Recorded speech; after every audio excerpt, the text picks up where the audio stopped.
Good morning. Good morning. Welcome back to all of you. Yeah, happy Sunday. From the heart, please know that it's always my deepest joy to be here with you at this Open Door CSL on Sundays. We are so fortunate to have this community that is dedicated to being a place where we can care and share and where we can come to transform our lives. You know, I don't know what my life would be like if I didn't have this to come and do on Sunday mornings. It would surely be different. Have any of you experienced a change in your lives since you came to the Science of Mind teaching in the center? Yeah. What an opportunity it is to enrich and be enriched, to love and to be loved, and to be held up in all the good that we are in this experience. Sometimes when I turn on the TV, especially when I attend to the political realm right now, oh my God, I just think about what it could be like to live in a world where the freedom we have to, I'm going to use this word because we don't really use it here much in Science of Mind, I'm going to use it in quotes, to worship in the way that we desire would be taken away from us. Please live your convictions. Big time. You may see me on the front page of CNN getting arrested, living mine one of these days. I get so upset when I turn on the TV and think about the way things are going. But nonetheless, thank you for being here and being part of our community and part of my Sunday morning. I cherish you. So we also understand when we think about this that there's a lot of people, if we were to think about a square mile radius of this center, or even a 5-mile radius, that there are dozens or perhaps even hundreds of people that need something that we have to offer here. People who are sick, people who are experiencing the bite of impoverishment, or perhaps have just become totally disillusioned with life. How many of you have been there? Okay? Has anything you've gotten here helped? If your friends or family or people that you know or people that come into your path, into your awareness as we move from this place today, come to mind when you think about that, please think seriously about bringing them here next Sunday or some Sunday. Please think, if you don't want to do that, about sharing with them our YouTube link so they can see for themselves what it is we have to give here at Open Door Center. The way that this will grow is not simply through me. It is through you, okay? And without you taking that responsibility, we will stay where we are, okay? This is not a one-man band, a one-woman band, a minister-centric community. It is a ministry-centric community where if we have something that helps people transform their lives, we share that, and they get that ministry-based message. I love you guys. So please think about, telling people we are here, bringing them in the door. Paul got here because he encountered Judy in a restaurant, okay? And, a conversation struck up, and he hasn't missed a Sunday since. Thank you for being here. We love you, okay? We hope that we can be as meaningful to everyone you bring in the door. So think about it. Yeah, okay? As we start this service this morning, I have a bowl with chocolates and some other things, and I would just like an assistant to walk around and pass these out. Looks like it's going to be Carol. Thank you, ma'am. Please take a candy and also take a card, okay? Both of these will make more sense in a little while, and oh no, what is she up to now? I can feel the wheels turning. I love it.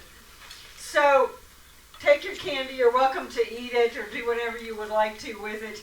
And just hold on to your card. You can lay it down next to you. You won't need that for a little while, okay? If it helps with the tickle, you're welcome to take a couple of candies. So back at the beginning of the month of March, we started on a 30-day mental diet. Essentially a cleansing of our minds, just as we might go out and do some yard work or do some spring house cleaning. I will go work in the yard before I'll work in my house, I can tell you that much, okay? We did this in a way to begin to train up our thoughts, clean up our minds. We know that in Science of Mind, Ernest Holmes tells us that trained thought is more powerful than untrained thought. So think for just a moment. If you find yourself clear and decisive and feeling empowered and strong versus worried and fretful and unable to make a decision, which feels better? The first one. That's what you call trained thought. Okay? That's when we begin to be the parents. Thank you, Carol. Yeah, you can just set it down there.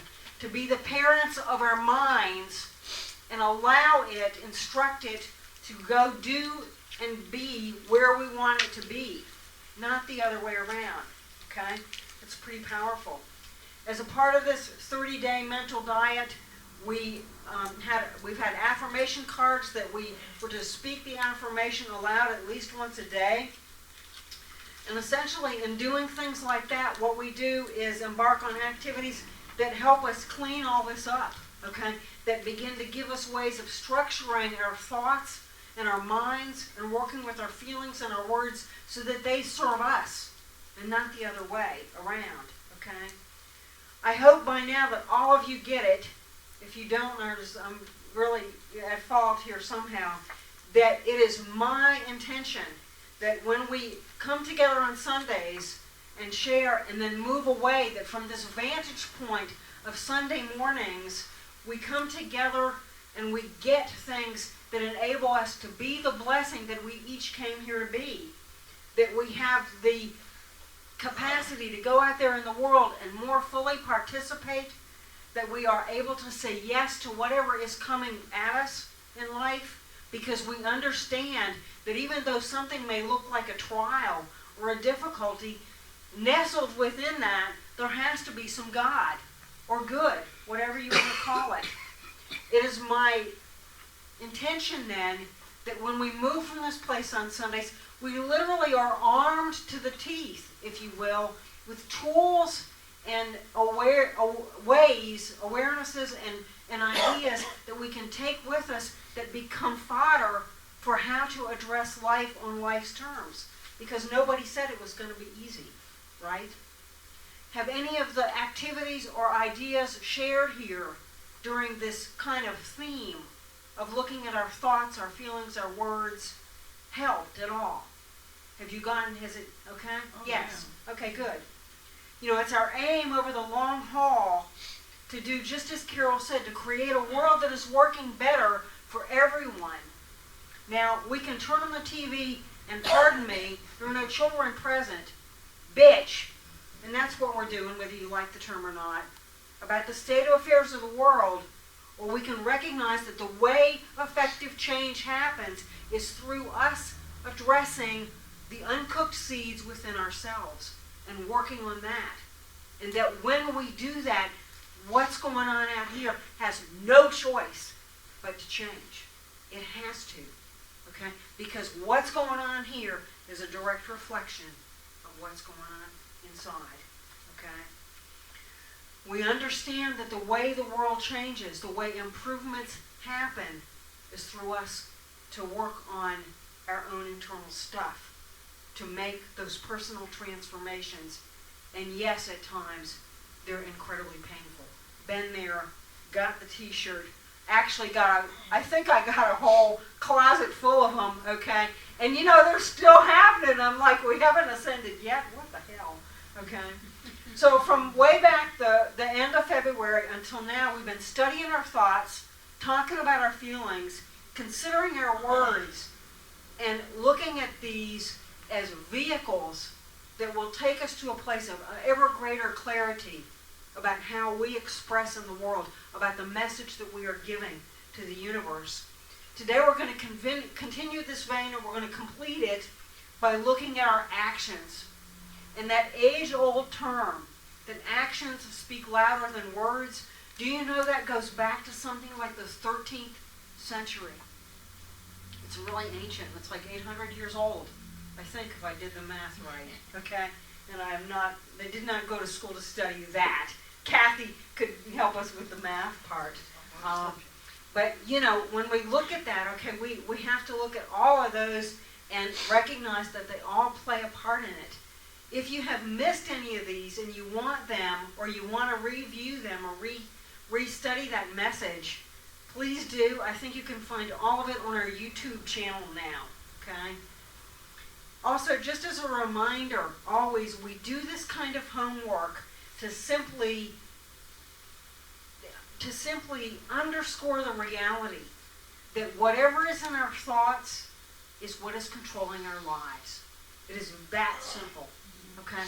If we are focused on the crap on TV, if we are focused on the undimensionable, it's just unfathomable, the stuff going on in the world sometimes, okay? If we are focused on that, we are part of the problem, okay?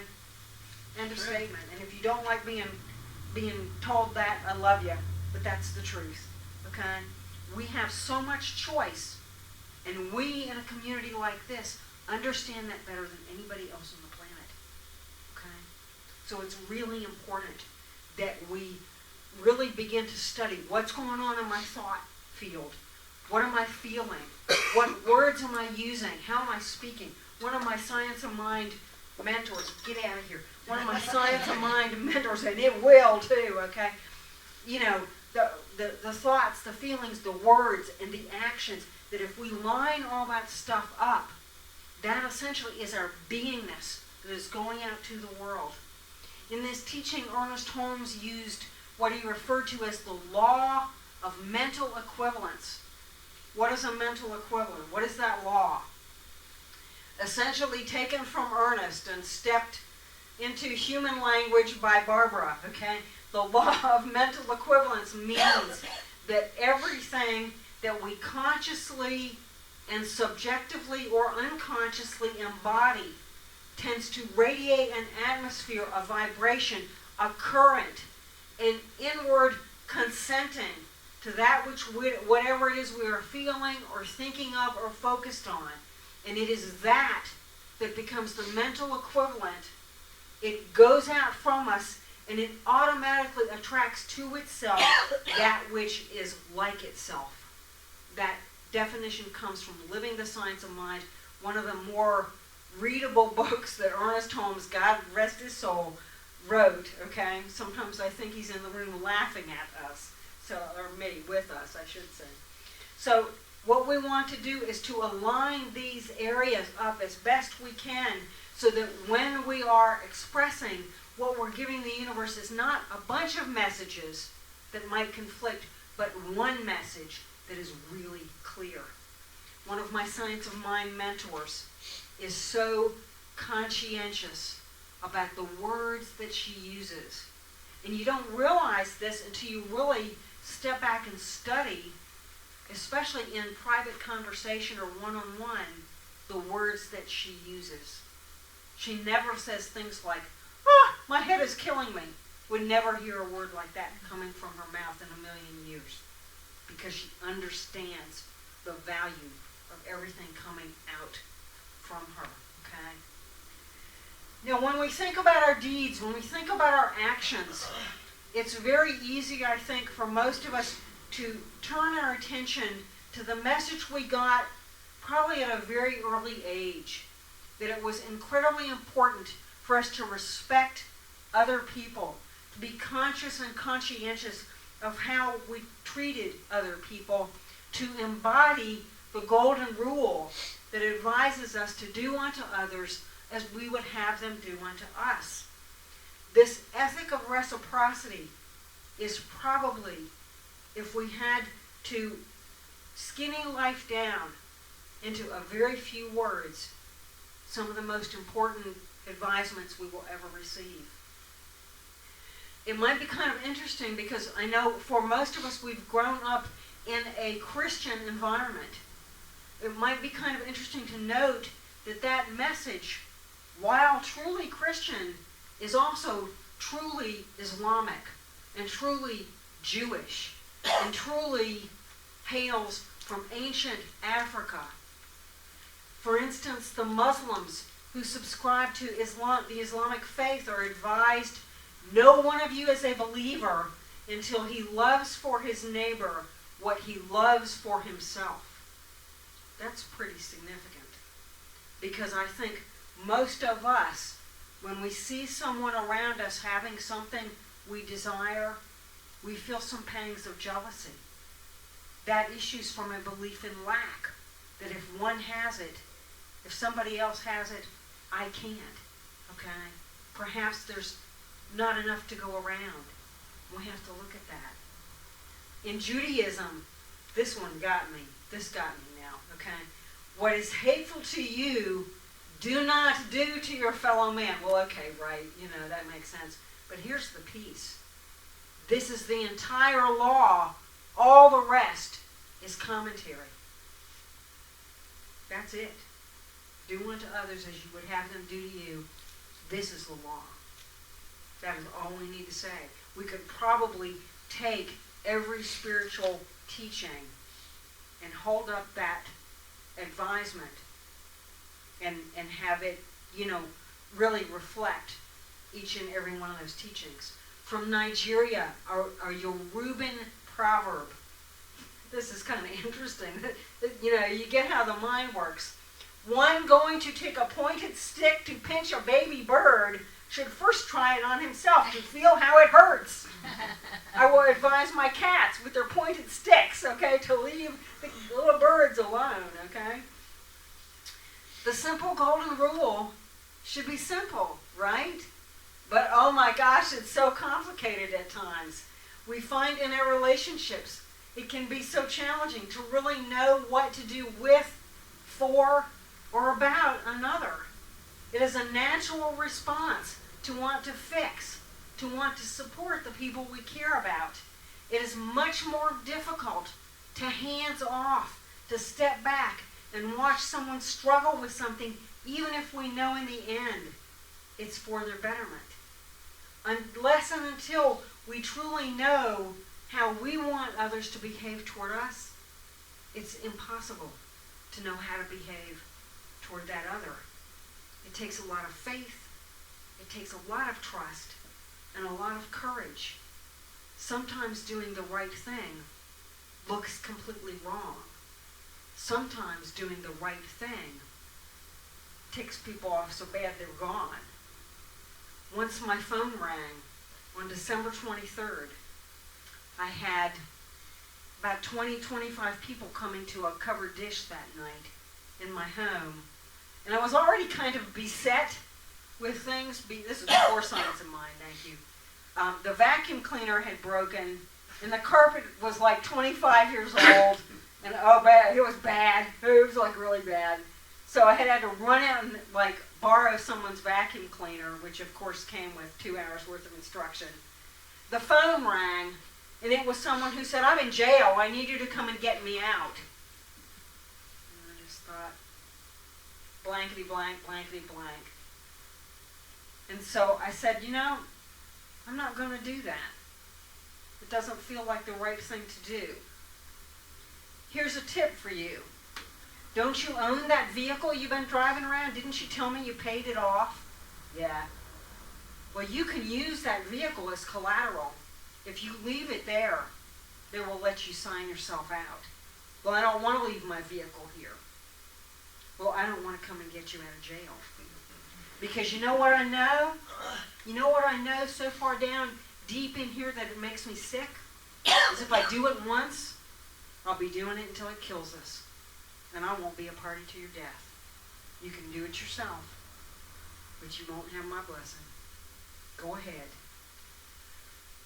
They weren't happy. Still ain't. I don't know. What are you going to do, okay? When we think about our actions, too, it is really important. In fact, it may be even more important, more crucial, to recognize that it isn't just our actions toward others. It's how we treat ourselves that is absolutely vital. Why is this? It's because the universe has ears. It's watching everything we do. How we treat ourselves in the end is one of the components of that mental equivalent that we are each sending out into the world. It is one of the most important messages that is being seen and heard by the universe. If we treat ourselves like garbage, what do you think we're going to get back? Yeah, not something we really want, is it? It is a very important thing to learn how to treat oneself with respect. Look at the relationship that we each have with our bodies. That same spiritual teacher, oh God bless her heart, used to say, take off all your clothes and go stand in front of the mirror and have a word of prayer with what you see. I know it gets scarier with every passing year. And then I have this one mirror in my house that lies to me. It tells me I look like a 20-year-old. I'm like, well, how does that work? Okay? But I don't listen to that mirror anymore. I go look at the real one, okay? Really, if we are not being good to our bodies, who will be? And when will we be? Will we be? And if so, when? I personally love to put off going for a walk, which is my basic form of exercise. In fact, I will pray for rain to try to get it, to rain so hard that I don't have to go for a walk. I refuse to own a dog because I know what that means. Those of you who have dogs are braver than I am, okay?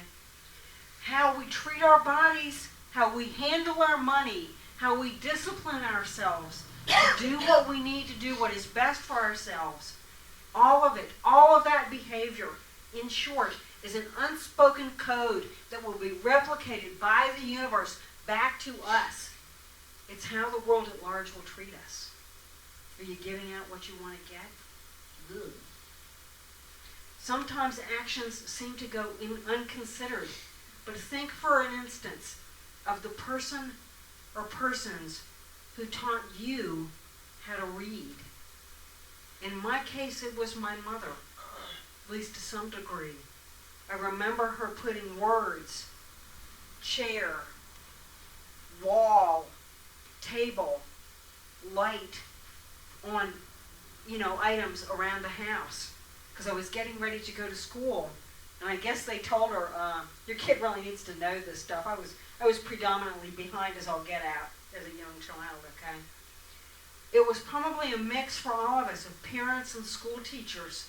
And perhaps for some of us who were younger, even things like Sesame Street that taught us how to put letters together, how to sound out and spell words, and ultimately how to read. Mr. Green Beans. Mr. Green Beans. Oh my God, David just helped. I remember him here. Okay. We had black and white TV. I always wondered if the jeans were really green. That's what we had. I don't know. But think about it, guys. What if you couldn't read? What if you didn't recognize numbers? What would your life be like? We have school teachers in the room. We have parents in the room too. We have people who have volunteered to teach, to help little minds. They're not little minds. Young minds learn. Okay? Yeah. What an important and incredibly crucial thing. Some of the least attended to actions create the greatest gifts of all.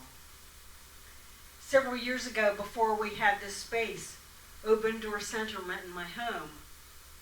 One Sunday morning, we went on a field trip to Wayfarers Unity Chapel down in Denver, Georgia. It's a very lovely area that's set back in the woods. It's just gorgeous. I don't want you to not be here, but go there sometime if you can figure out how to do that and be here too. So, it consists of two buildings. One is only the sanctuary. No bathrooms, no kitchen, no nothing, no breakout, nothing. Okay? And then the other building, which they use as a classroom, it has two bathrooms in it. There's one inside, and then there's one with an exterior doorway, entranceway. Well, after the service, I went to use the restroom, and the inner chamber was occupied, so I went to the one outside, and I entered with caution.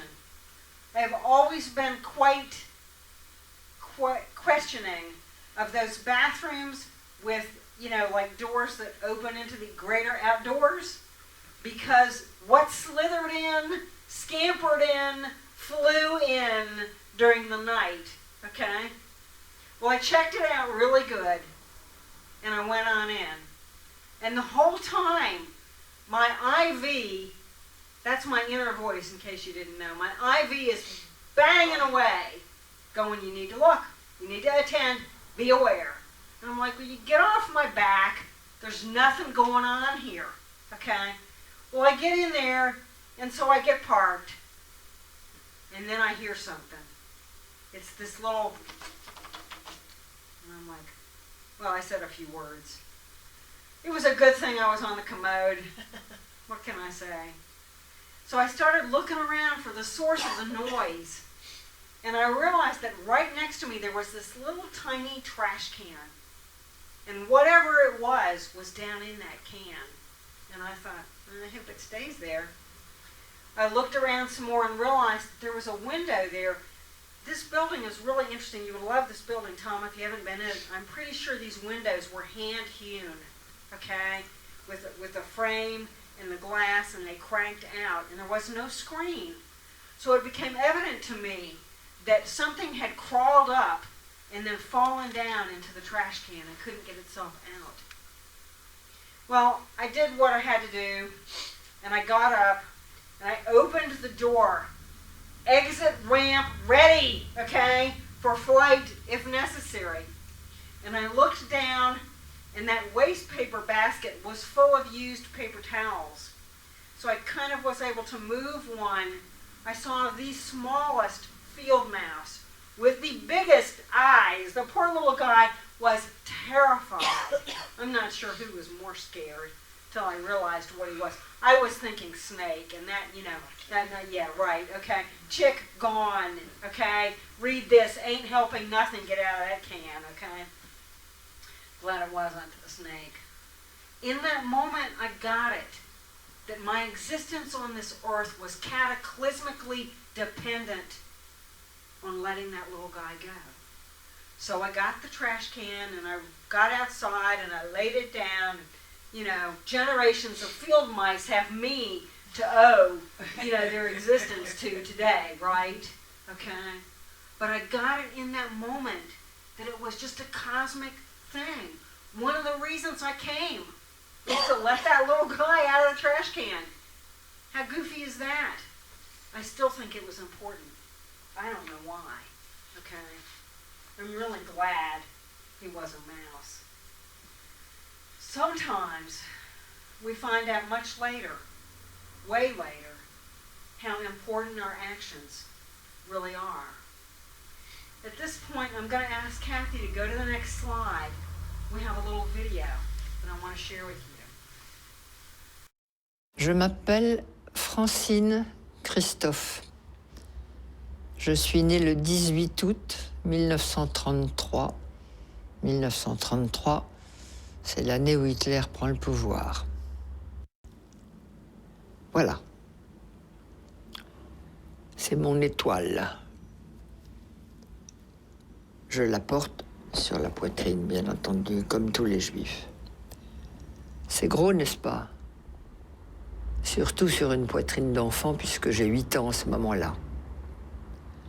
Il s'est passé dans mon camp de Bergen-Belsen quelque chose de tout à fait extraordinaire. Je rappelle que nous étions des enfants de prisonniers de guerre et à ce titre privilégiés. Donc nous avions eu le droit d'emporter de France un petit sac avec 2-3 petites choses. Une femme, un petit bout de chocolat, une femme, un petit morceau de sucre, une femme, une petite poignée de riz. Maman avait emporté 2 petits morceaux de chocolat. Et elle me disait, on garde ça pour le jour où je te verrai vraiment, complètement par terre, fichu. Je te donnerai ce chocolat, il t'aidera peut-être à remonter. Or, il y avait parmi nous une femme qui avait été déportée alors qu'elle était enceinte. Ça ne se voyait pas, évidemment, elle était si maigre. Mais n'empêche que le jour de l'accouchement est arrivé et elle est partie au revire accompagnée de ma mère qui était notre chef de baraque. Et avant de partir, ma mère me dit « Tu te souviens que je garde un morceau de chocolat ?»« Oui, maman. »« Comment te sens-tu ?»« Bien, maman, ça peut aller. »« Alors, si tu me le permets, ce morceau de chocolat, je l'apporterai à notre amie Hélène, parce qu'un accouchement ici, elle va peut-être mourir. Et si je lui donne le chocolat, ça l'aidera peut-être. Oui, maman, tu le prends. Hélène a accouché, elle a accouché d'un bébé, toute petite chose malingre.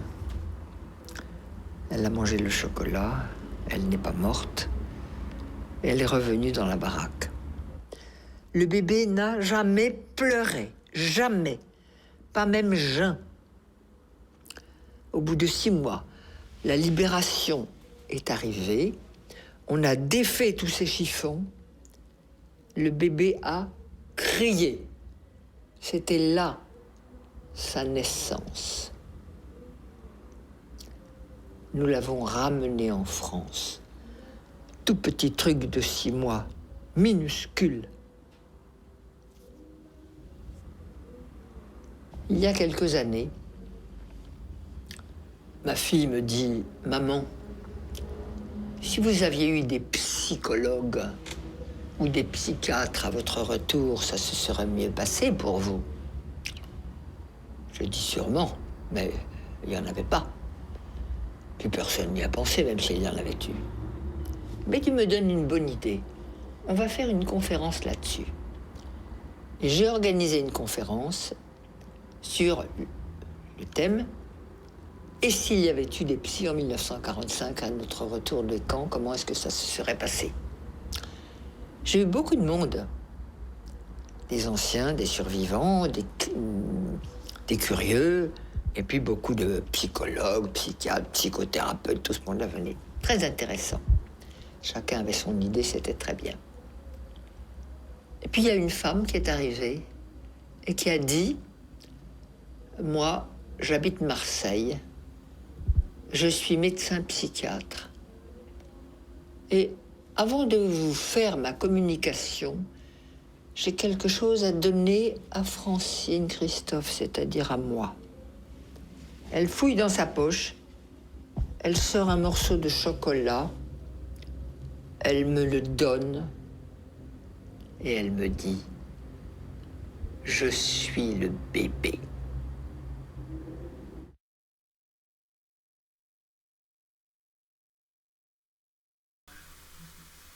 And if you want to see some really amazing human stories, human-themovie.org, really amazing stuff. When we listen to our inner voice, and yes, all of us have that IV line, that direct line to the divine, we get a better idea of how to proceed, of what the next right thing to do is, regardless of our situation.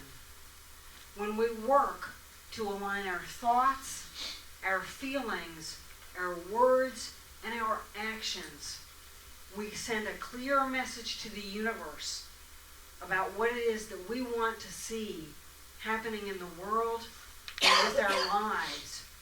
The clearer we get, the clearer that feedback loop becomes, the more able we are to hear the messages that we need to hear. Friday night, Mike and I were in Walmart in Waynesville. Can't go anywhere without going to the cat food aisle, of course. It's like, I should pay rent for the space or something. It's that ridiculous.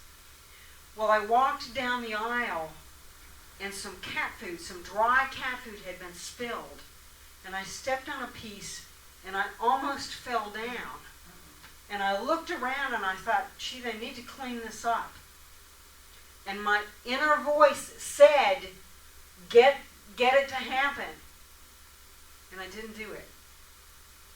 We were on the cat food aisle an undeniably long time. It's always like that, and it's worse when there are two of us, because I have no patience, okay?